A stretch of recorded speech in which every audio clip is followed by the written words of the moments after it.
I've done it before. It's no fun. All right. Well, I've just initialized the next application here. Uh, Basically, for what we're building here today, maybe I could have used the HTML file just to keep it simple, but the it's just the convenience of starting up a file, starting something up like this. It's a little bit nicer to start off with a clean file. So looking at the looking at our components here.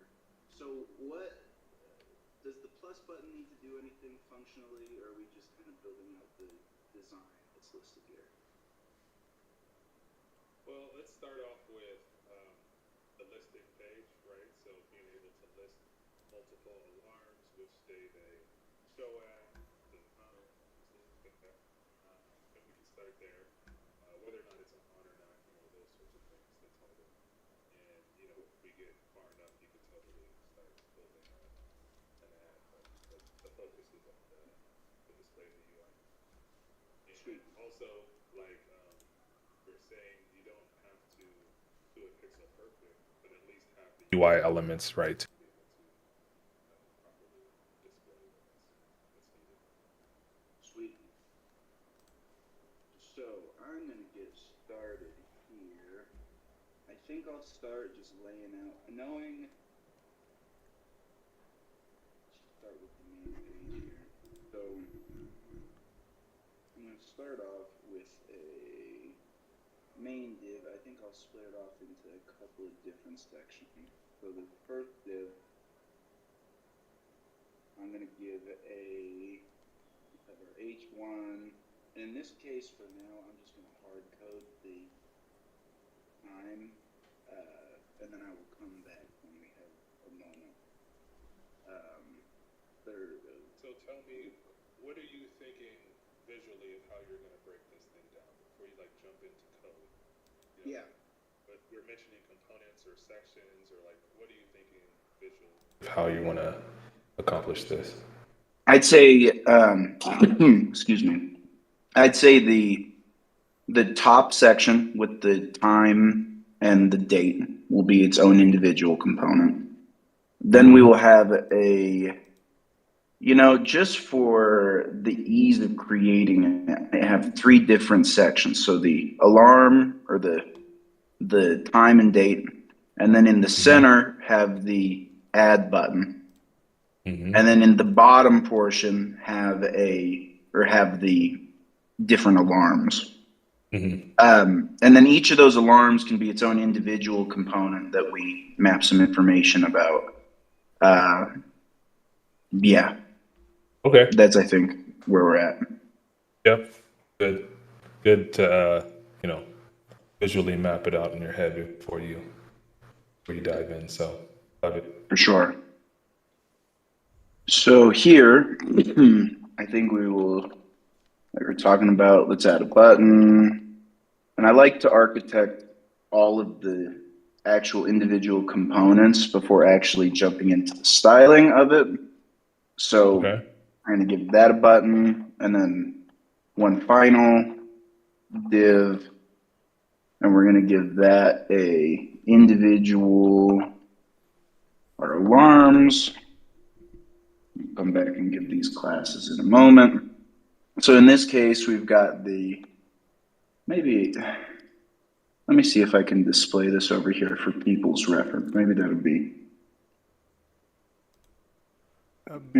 good. Am I allowed to ask a question? Okay. Hello? Yeah, you can ask. Actually, how about you ask in the chat? And then, James can jump in, or anybody can jump in, just so we can stay focused. Okay, that means basically we are trying to replicate what is in this image, right? Correct. Yep. All right. Okay, that is the context. Thank you. I understood. Cool. Yep. I don't even know that Can So, you I open mean, it this in is another tab in your browser? Oh, I could do that. That's a good point. And you can tab back and forth.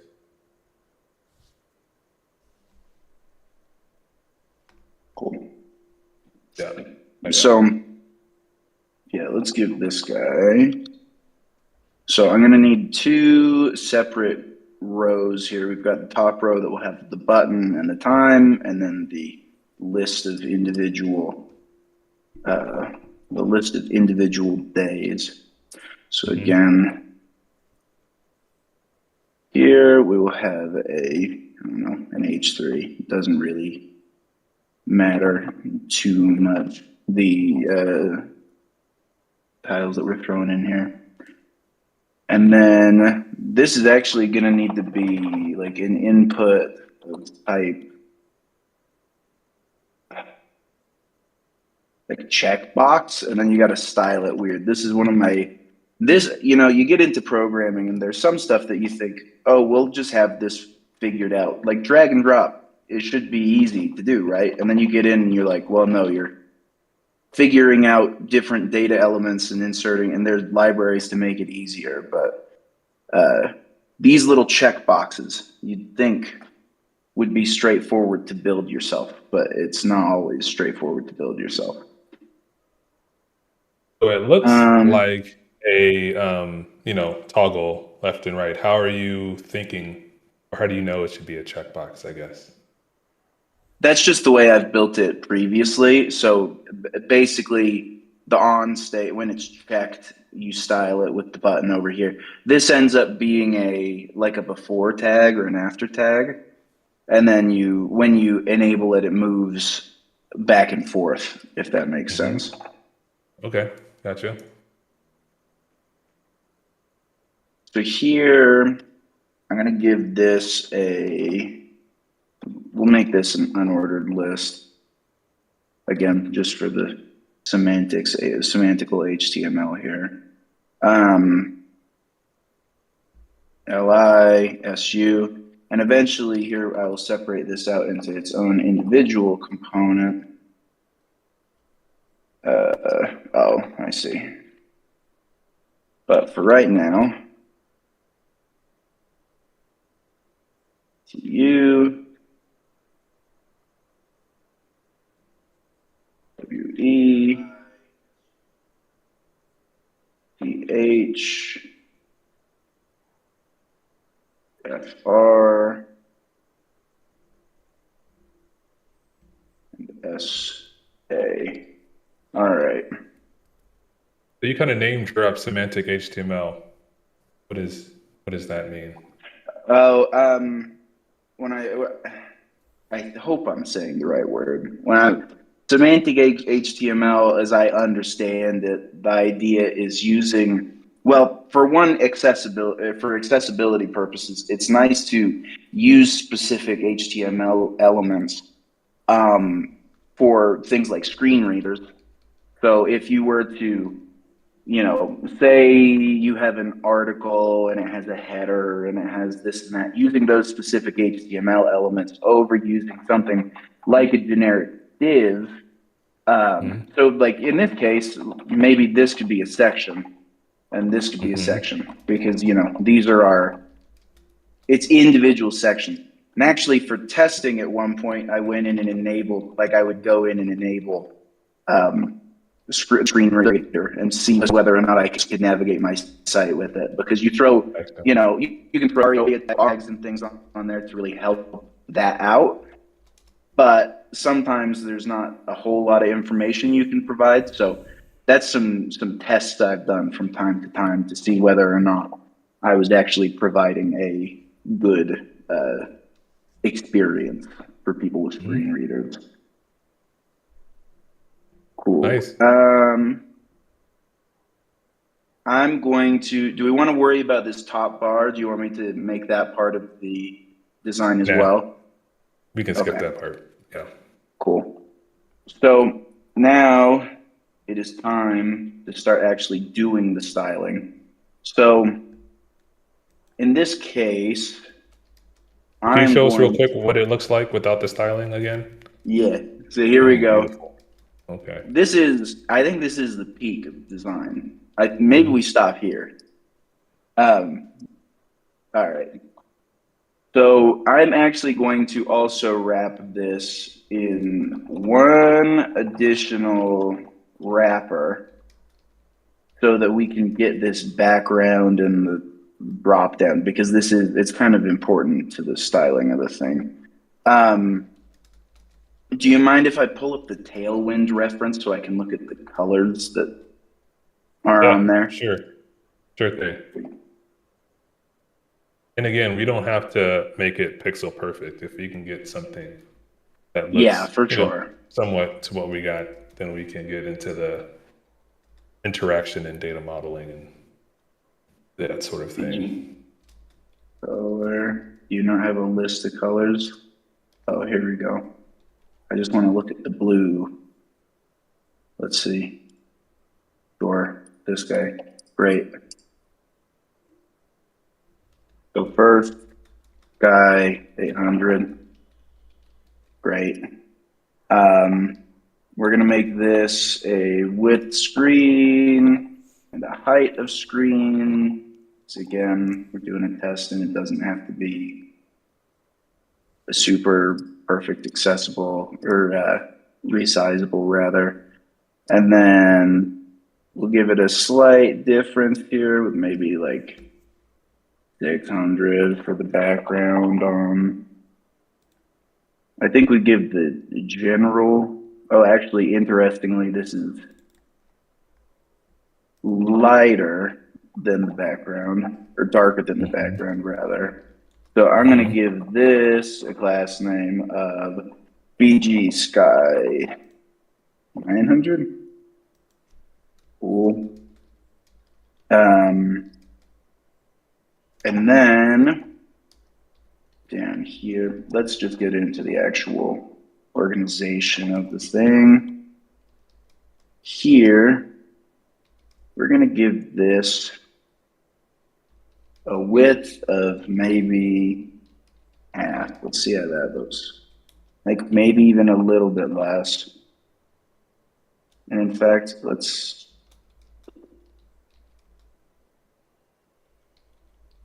give this guy some more padding.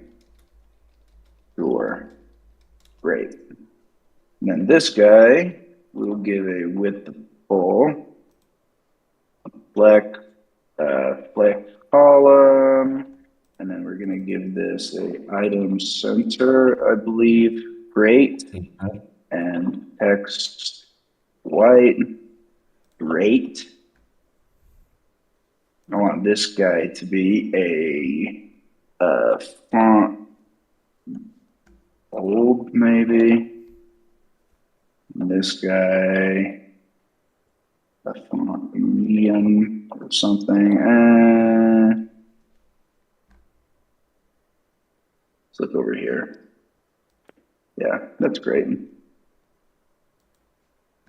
The width is pretty comparable, I think. The text size needs to be bigger, obviously. So maybe like text 2XL. Let's see how that looks. This can maybe be cool. This guy, text of small. Extra small. Cool. I'm going to give this guy some padding, I think. And let's just go ahead and go flex, justify center, items center. Cool. What are those doing?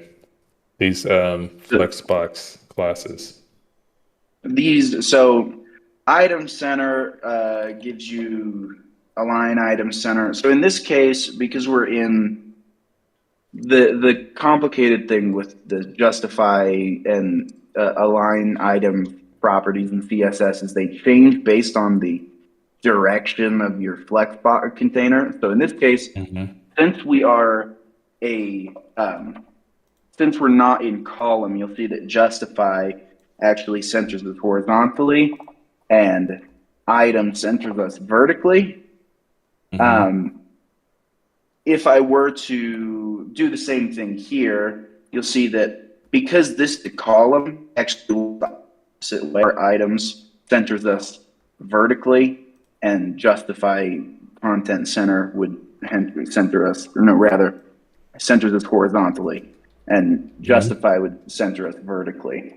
So CSS, man, we really love Yeah. it. There was no, that's actually impressively similar on the text side.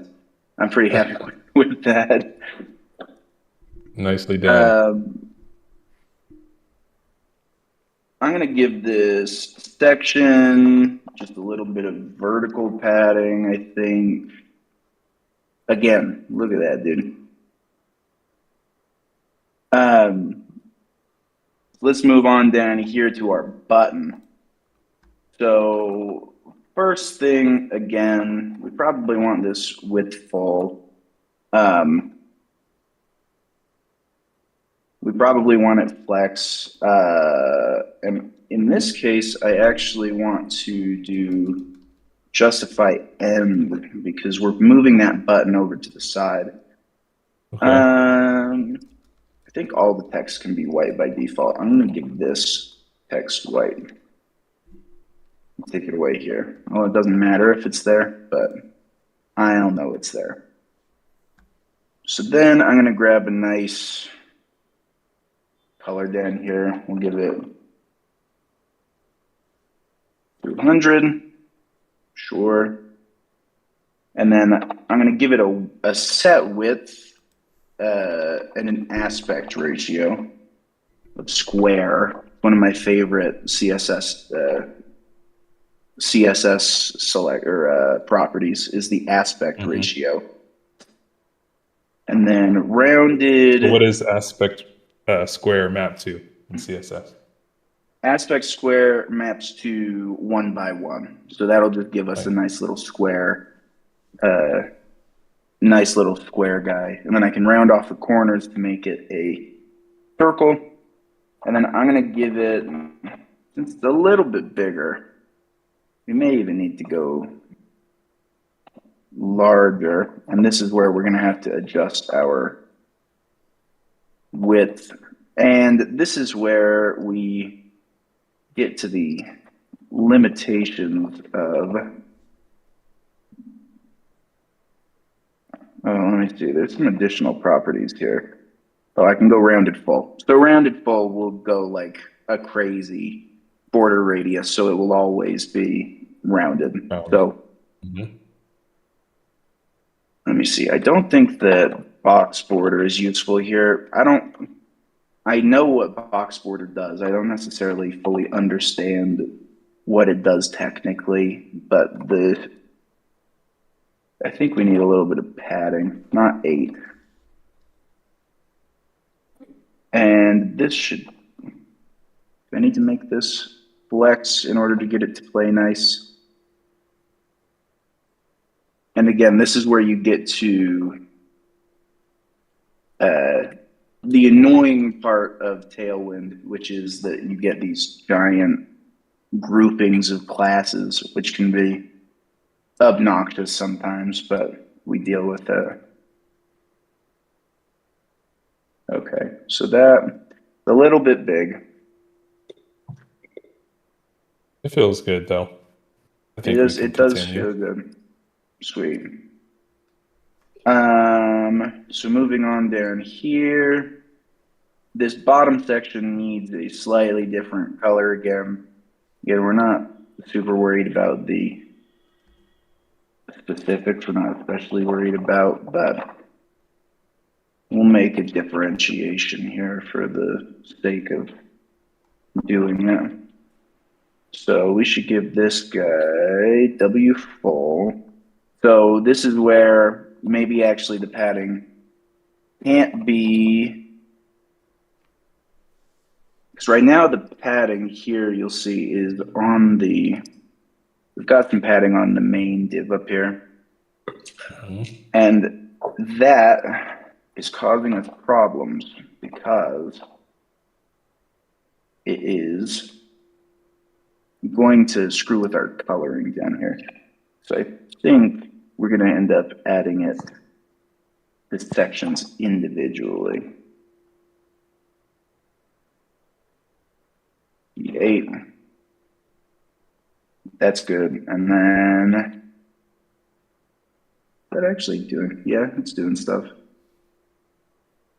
We're a little tall at this point, but we're looking all right. I want to jump in real quick and just give a welcome to anyone that's joined since we started. And just for context, this is a live coding challenge that Duncan is doing and facilitated by Ben. So if you're watching and you have any questions or suggestions or ideas or anything, feel free to put it in the chat. Just don't add any like final solution code without a spoiler tag, if you don't mind. But just want to give context for everybody that's here.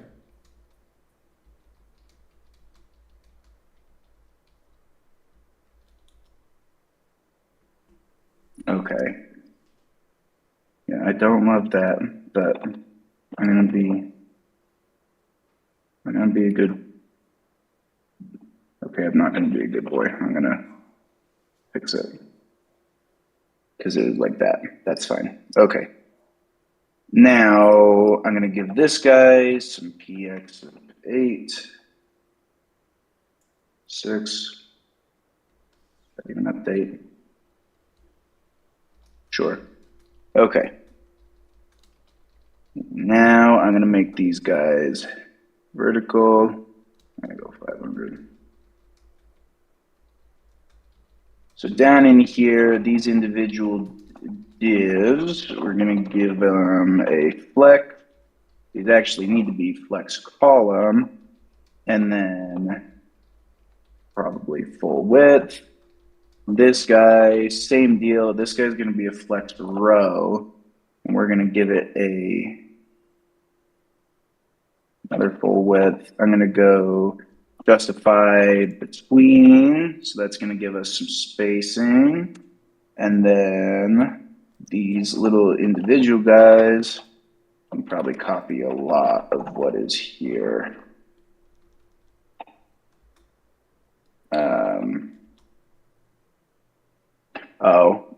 I'm gonna get rid of that initial div that I provided it because we've got that list here.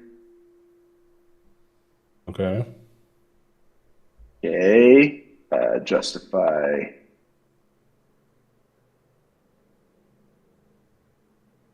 Sure. So we've got those guys. I'm gonna make their font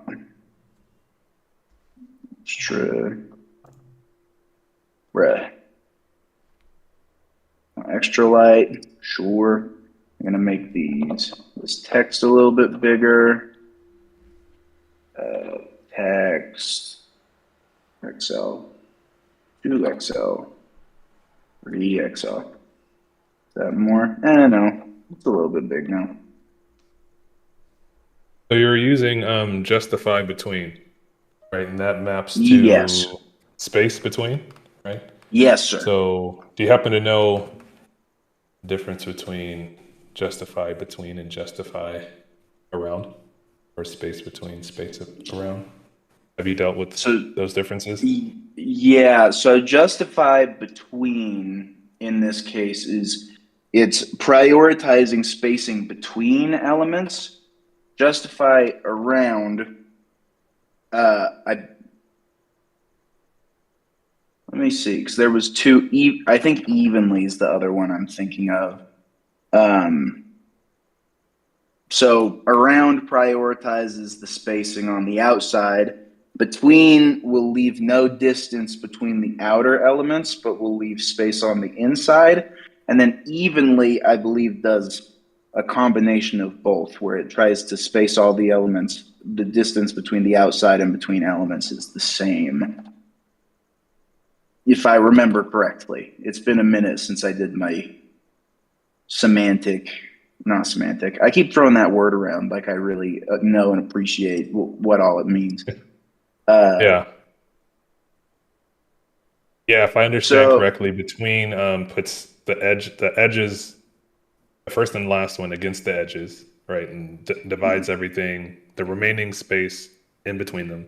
Around takes half of that space in between them and puts it on the outsides.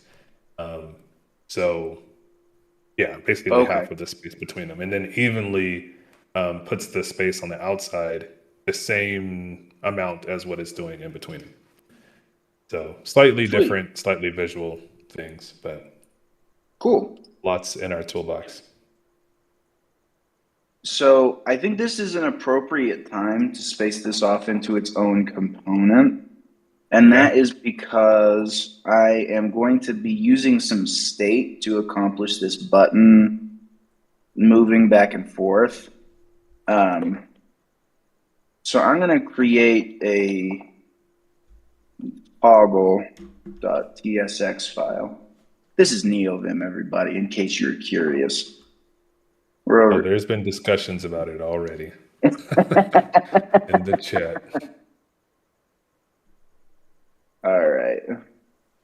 We're going to export default function toggle. Eventually, there will be some parameters that we pass in here. For right now, we're good. So you're calling toggle the whole Oh, row, no, so that's the a good time, point. No, you're right.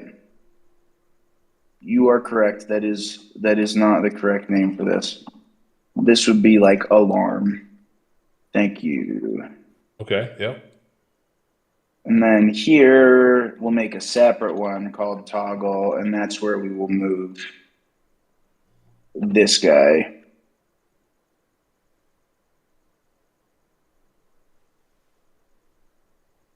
Toggle.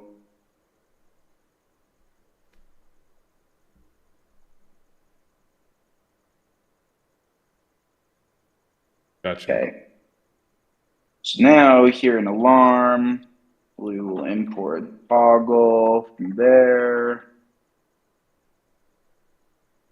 And then in, I'm going to actually import alarm. Whoa. Export alarm.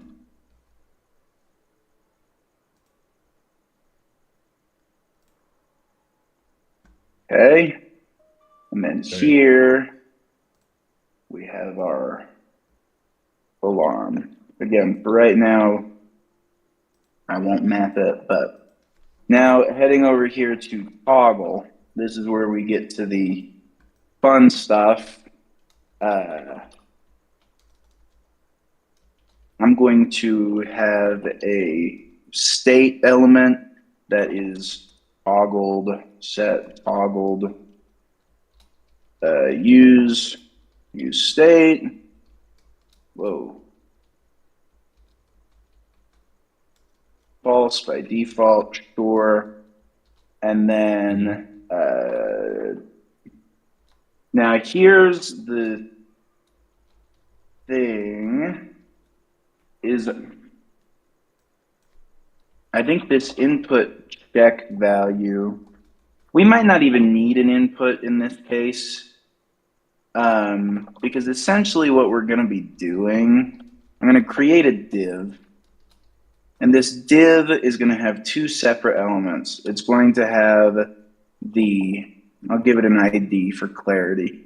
It's going to have the bar, I guess we can call it, which is this bit, like the bit on that goes behind.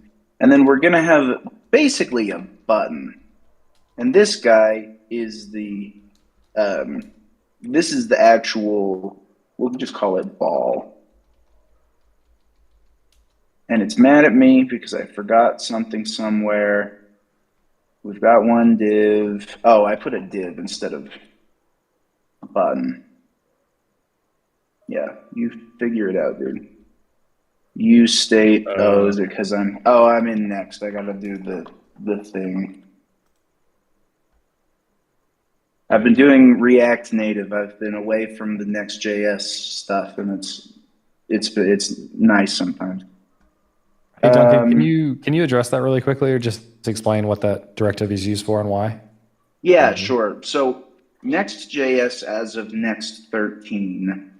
So if you're not familiar, Next is a React framework. So that's why people call React a library. It's not really, it's not opinionated about how you handle things like routing or just some of the other aspects. So Next is a framework on top of that.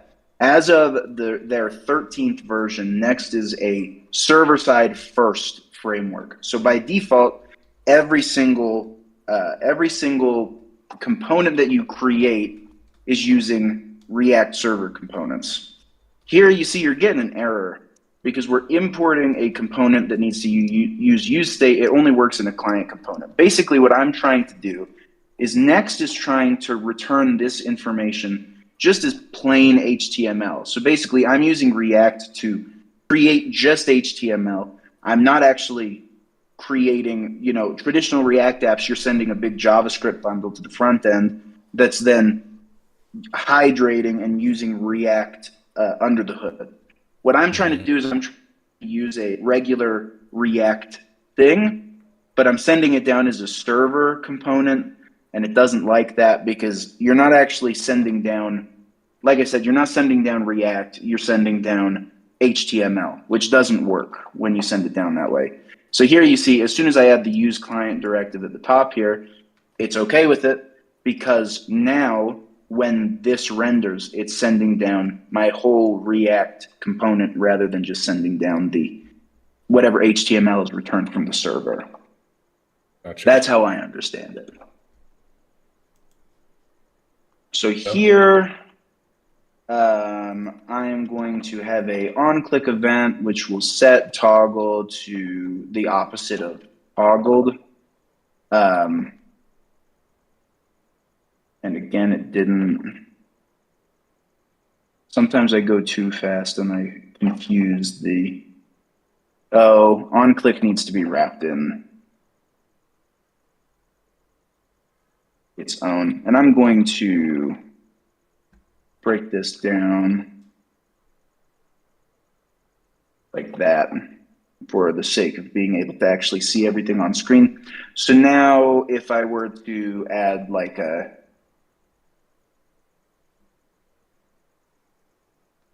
think that's valid.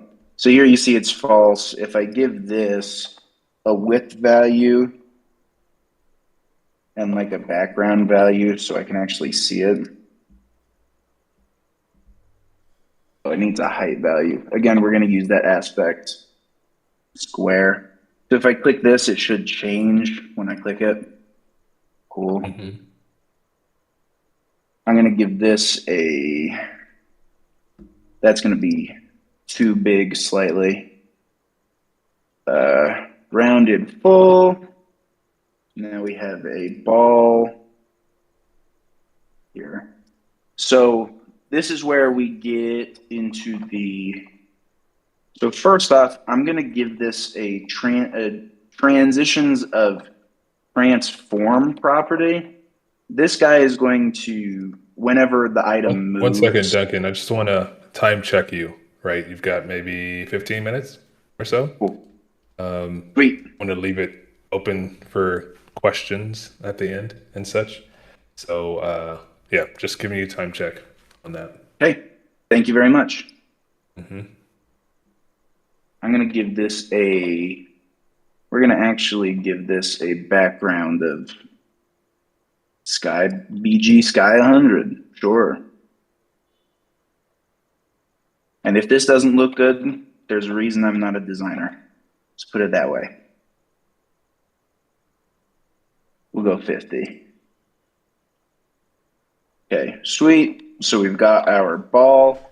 So this guy I actually need to set to relative because of what I'm going to do here. I'm going to give it a width of 10. Now, I'm going to make this back bar visible. We're going to give it a BG. We can probably just infer, in all honesty. Get a W full, and then this can have a height of like 2. Let's see what that looks like. Is this 500? Okay. So now this is where the fun stuff happens. We're going to set this to absolute. And then we're going to give this guy a top of 50, top of, go top of 0 to start. This guy, I think we make a select item center, justify center. So now we are centered here. Maybe we go at top of 1/2. Is that a thing I can do? Yeah, but I don't really like it. Top of 0. We'll get this moving since we've got, I'm going to have a left of 0. Now this is the trick, is that we're going to be doing this based on our width. So rather than W full, I'm going to give it a W of maybe like 10 out of 12, and then we're going to set a, I should have set this up this way because I knew I was going here. I'm going to use a object literal here on my class name, or a string literal, not an object literal. And we're going to say toggled, question mark. If we're toggled, then we want right of 0. Mm-hmm. Otherwise, we want left of 0. In theory, Nice. now that's transitioning from side to side. Now, what about if I transition all? Is that gonna, I think the problem here, actually, that I'm using right of 0, what I should be doing is doing like negative right full or something. And that doesn't exactly work like a, let's just give it an arbitrary value. We'll get it working and then we won't have time to make it work like we want to. So we're going to just give it a value and call it a day. Sure, there we go. We have a toggle. And then we can also do that color thing. We'll say BG Sky 950. So if it's toggled, then we're going to do that in BG Sky 50. Otherwise, we're going to do a BG Sky 150, or 950 rather. Boom. So now it's kind of doing the thing.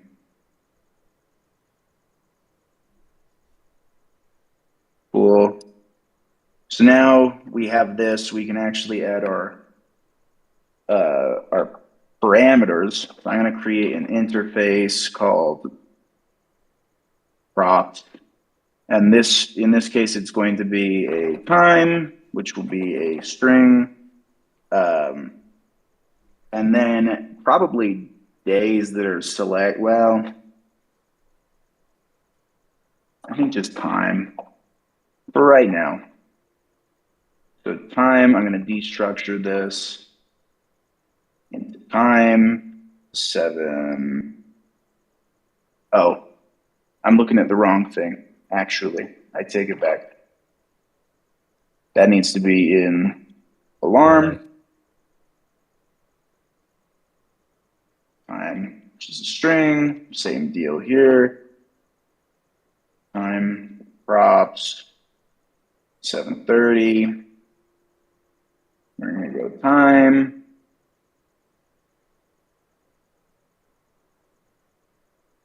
So now you see that our magical stuff went away and the formatting kind of broke. Again, if we were doing this longer term, this probably would not be how we would construct this type of thing permanently, but use client. I'm going to import use effect again, or use state rather.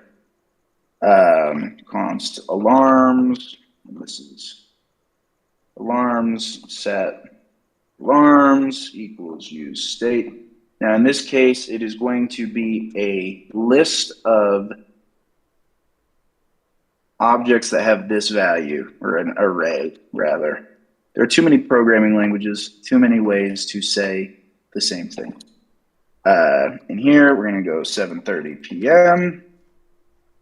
Cool. And then in this case, because we're using React again, we're going to go alarms.map alarm, and I'm going to return an alarm. First off, we need a key. Again, in the real world, this is not how you should do this. But in this case, I'm going to give it a key of index just so that the compiler doesn't yell at me. Not a compiler. And then time is going to equal alarm.time. Boom.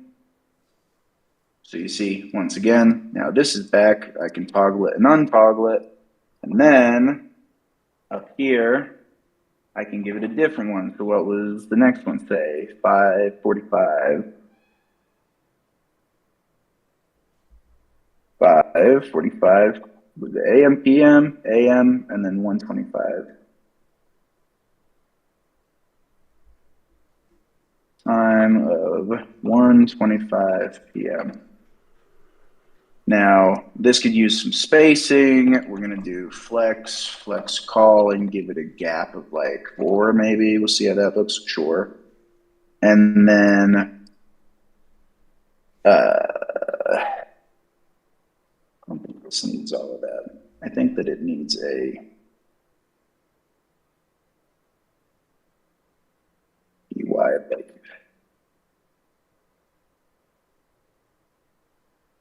Yeah, it's all right. One final thing on that alarm is, so this is where you've got to make considerations about how this stuff actually works. Interface, we probably want to keep track of this individual state, not within the individual props or in the individual component. Now that I'm looking at it, we probably want to do it in the broader state because we need to actually affect this time whenever these things get toggled. So in this case, again, we can just use props. It doesn't matter. I'm going to have toggled and set toggle. Toggled is going to be a Boolean. This is going to be like a dispatch of, I can look here. I don't even remember the type. It's a dispatch of set state action. Well, I think we can just do this, avoid.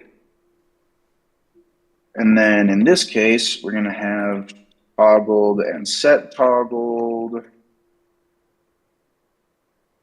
And that is going to be a props. So that should at least, I don't know why you're yelling at me. Oh, this will be Boolean. So set toggled for compliant, blah, blah, blah, blah, blah. Why are you yelling at me? Must be serializable for components in the use client entry file. Can I make this use client? Will you stop yelling at me?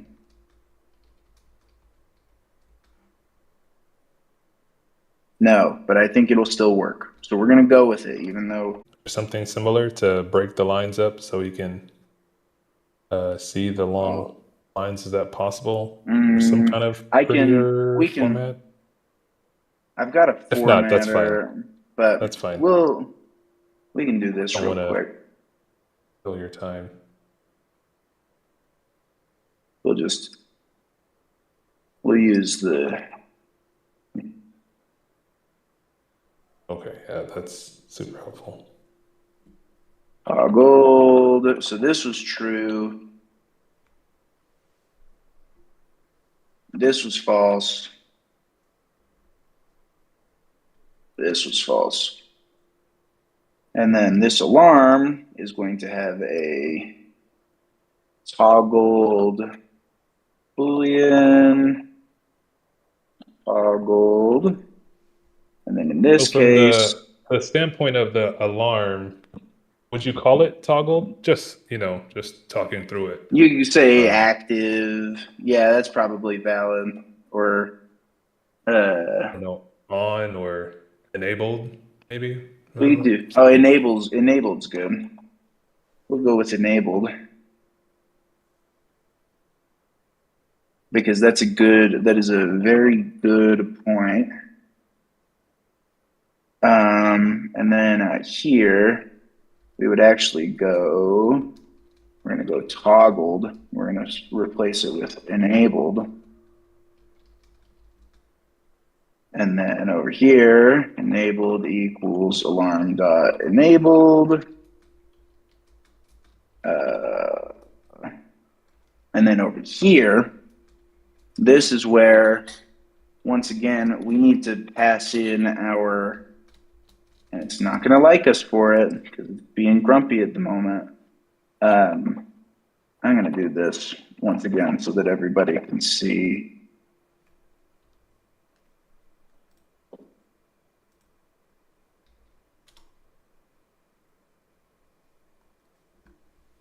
I could have done that a nicer way, but we also are going to need on this guy a set alarm, which is going to be our alarm information enabled. Well, no. String enabled. We can probably just do this. Set enabled. I'll take a Boolean. Return void. Why are you grumpy? Oh. Yep, there you go. Set enabled. And then we can even just pass that down.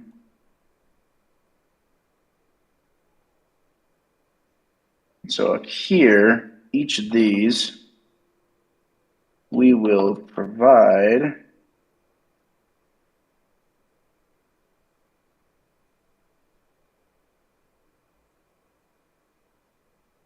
set enabled.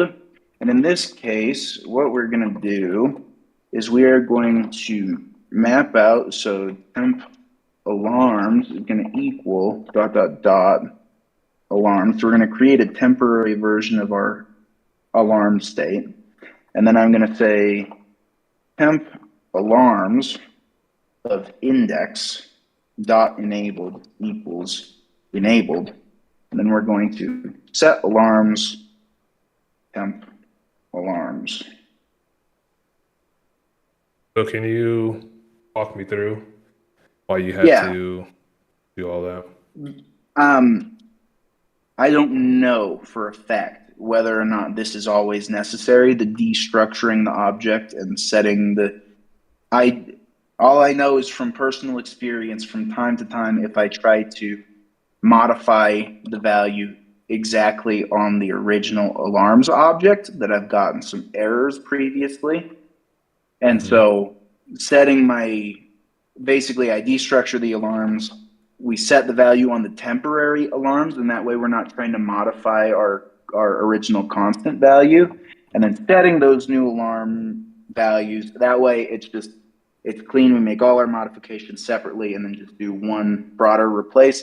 And at this scale, the speed considerations of destructuring this array are pretty, it's not going to be a big deal. So that works out. Sorry, back to I think it's the alarm component, right, where you were talking about the destructuring. I forget which component we were just looking at. Oh, up here on the page. Yeah. So line 34, I guess, is where we're at. So what does that do, that destructuring? So this ... it's the spread operator, I guess, technically. So basically what it will do is I think it'll create a shallow copy. It will create a copy of everything within this array, but within a new array. So basically, you can do it with objects too. So say I wanted to make an exact copy of everything in this first object within our array.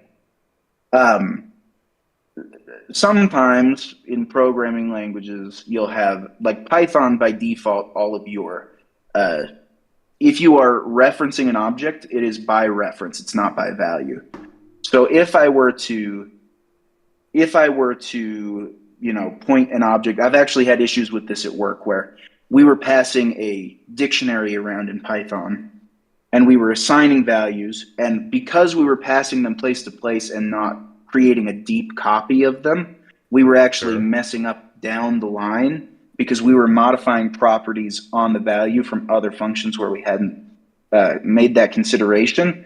So in JavaScript, occasionally that can happen. So again, say I wanted to make a copy of the first alarm. First alarm equals, I could do ... alarms of 0. And this will actually make a copy of all of the values in here by value, not by reference. So now I will have an object that is exactly the same as this one at the time of however I do this. But I don't have to worry about weird edge case glitches where like I changed something here and then it didn't fully update, or maybe yeah. So basically this spread operator just makes an exact copy of the current state of the alarms object. And over here, we can see actually that this is working. So last thing, because I know we're out of time, is on this time, I will create a boom, boom, boom, and we'll say enabled. We will do our text white. Otherwise, we'll do our text sky 950 or whatever the one on the other one was. So now, you know, we could get more into it eventually, but you can see because we did that top down and we passed it into this prop, now when we modify it, we're able to modify the color in this alarm component. Gotcha. So the state for the check state couldn't just be inside of toggle, you said? It has to be inside of the alarm. Yeah, it's just a little bit easier to keep track of, or to share data between components when it's passed from the parent down like this. The other thing is that in a real world scenario, we'd probably want to do something with this data in full, save it off to a database or something. And it's a lot easier to do that when it's collected in one place. And so passing that data around makes it just a little bit easier to keep track of all of that. Yep. Perfect. Okay. Yes, we're at time. Yeah, thank you for taking us all the way through that. There's certainly lots more that this could do, but I am super impressed with how it looks compared to the design and what we were able to accomplish in it. So yeah, thank you. Yeah, very much. So normally in an interview, right, this will be the time that we'll say, great, okay, do you have any questions for me, right? And I think it could always be really, it's hard to make that switch, that mental shift from, oh, I was just coding and I had all this pressure now to, you know, questions that you have for the interviewer. So before we take questions, I think from, you know, the audience, if they have any, like, what would you now ask me? In like for this, or if we're doing like a full mock interview and I'm trying to get hired by you. You're trying to, I mean, I assume you want me to hire you, so. I want you to hire me so bad, then. Yeah, why else would you be doing this? And certainly not for fun. So is this indicative of the type of UI that you're designing regularly at this particular company? Yeah. I mean, these are the type of things. I mean, obviously, we're not building alarms all day, but the concept of making visuals that look appealing and the ability to maintain state of multiple things and and things are like that. This was trying to showcase that Yeah. kind of thing. No, cool. Do you guys? You probably aren't building everything from scratch every day. Do you guys use some sort of component library or have your own internal component library that you guys use? Yeah, totally. We use somebody just mentioned it in the chat. I totally Chakra, forgot maybe? about it. Chakra, yes. We use Chakra as Cool. a headless, and then we style it to make it look on brand for us. Great. Sweet. Dude, those are two great questions, by the way. So Thank it you. definitely shows your engagement and trying to understand how they build and stuff. So I always tell people it's equally important to interview the company as much as they are interviewing you, so you can know more about the company, and the questions you ask show your level of engagement to your interest in the company as well. So please, anybody else who's listening, don't ever say you don't have any questions. Please, that's never a good reflection. Awesome. James, I'm passing it back off to you with whatever you would like to do to close this out. Yeah, I'm gonna have to wrap up. I think you mentioned taking questions. That's a good thing we should do, like from the audience in the future. I have to run. Okay. Save that for Okay. next. Yeah. If people do have questions, put that in the live coding channel. So we have a whole channel dedicated to these conversations. So do that. I will ask one more thing while we're here for anybody that's comfortable. If you could put your camera on and let's take a screenshot that we can post on Twitter, because it doesn't happen if you don't put it on Twitter. So I'll give like 10 seconds for people. If you're comfortable, great. If you're not comfortable, totally fine too. Up to you. No pressure. And Arcart, you gotta always wear your Discord shirt. If you're not wearing it, you're missing out. All right, I'm gonna get the capture ready, and then I will do like a 3, 2, 1 countdown. So 3, 2, 1. Got it. Cool. Ben, thank you so much for helping out. Hopefully, you'll come back and do more of these. The more people we have with different perspectives and help with this sort of thing is amazing. Duncan, you did awesome. That was super fun to watch. All the comments in the chat said the same thing. Talking about your process, answering questions from Ben as well, is exactly what this is about. So you did a great job, and it was really amazing to be able to see that and see the whole thing progress to like a fully functioning. Just the toggle by itself, I think, is a unique enough challenge, and then to do all the other things you did with too. So, thank you very much. Yeah. Cool. All right. Well, I'm gonna go get lunch with my wife. She came in here while we were doing this, and she was like, "How long are you gonna be?" As she often does, if you know Jess. But thanks again to Duncan and Ben, everybody, for being here and asking questions, sharing comments in the chat. On Fridays, tomorrow morning, we do our wins of the week, which is at 9 a.m. This is a chance for everyone individually, if you want to brag about something that you accomplished, so that we all kind of end the week on a positive note. And then other than that, have an amazing weekend, and we will talk to you in Discord and see you all next week. Awesome. Great, y'all. Thank you. Bye. See y'all.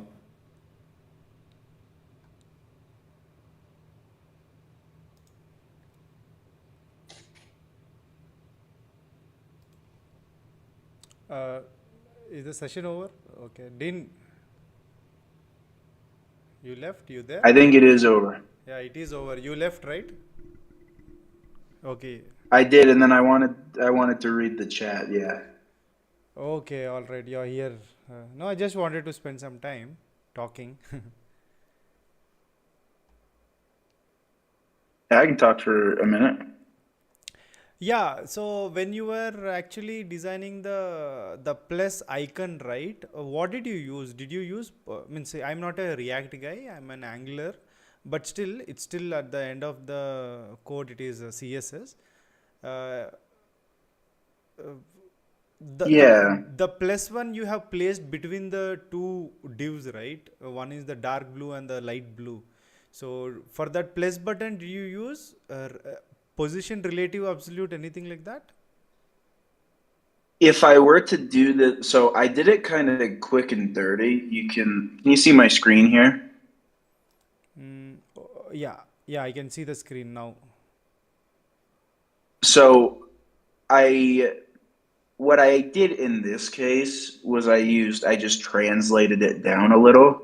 Um, a whole lot of this stuff I probably would have done a lot different if I was building it for a real production application, because this doesn't scale. If I were to uh, make it responsive or whatever, it's actually doing a decent job. But in this case, all I did was I just translated it down a little bit so that it would be on this line. Um, I get it. yeah, Okay, yeah. Now I get it. So we don't have to use any positions for this. not in this case. Like I said, I might have done it a little bit different if I was not doing it in an hour, but like maybe I would have used position absolute and done some like left or right zero or whatever and all that type of stuff. But in this case, I just went and plopped it down a little bit. Okay, okay. I have another question that will be my last question.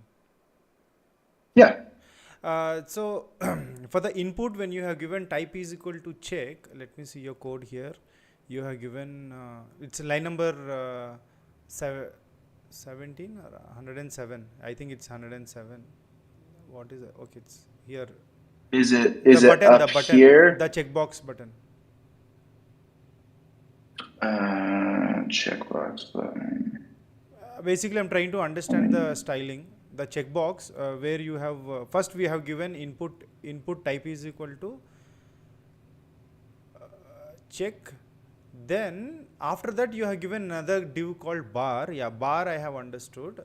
Okay, the top one you have given position as relative. So where did this button go away? I mean, how did you The transform button that? is. How did you transform the checkbox into this style? Just want to understand the I CSS. ended up actually going away from the checkbox. So the more traditional way that I've seen people make these types of toggles is with a checkbox under the hood. But that was when I was thinking about it, I thought, oh, that's actually usually when people are doing plain HTML and CSS. So this stuff, I ended up just using some state to control whether or not it was checked. And then this button just modifies that state. It uses the set toggled function that I'm passing in here. And so rather than actually using a checkbox to keep track of whether or not this is checked, like I said, like you would in a traditional HTML CSS, I just created a button that is the ball, and when I click the ball, it updates the state to whatever the opposite of toggled is. Yeah, okay. So just looking at width is equal to 5, round full, okay. All right, I'll just Google some and I will understand. Sweet. Well, you can feel free to send me some messages if you have any questions because I'm on here now. So. Yeah, I want to build this. Oh, that'd be sweet. I want to build this, it's very nice. But you did a great job, really, fantastic. So this is something very new for us, but in India, we do not have this kind of interviews. It doesn't happen like this. So what happens is, whenever there is any kind of a candidate comes, we just generally check his basic programming by asking questions and we just give him job. It's nice, dude. It's that easy. I've only done one coding interview, and it was My friend request will chat in the future. okay. Sounds good. Well, hey, it's nice to meet you. Thank you so much. Bye bye. Have a good evening. All right. Hey. You too.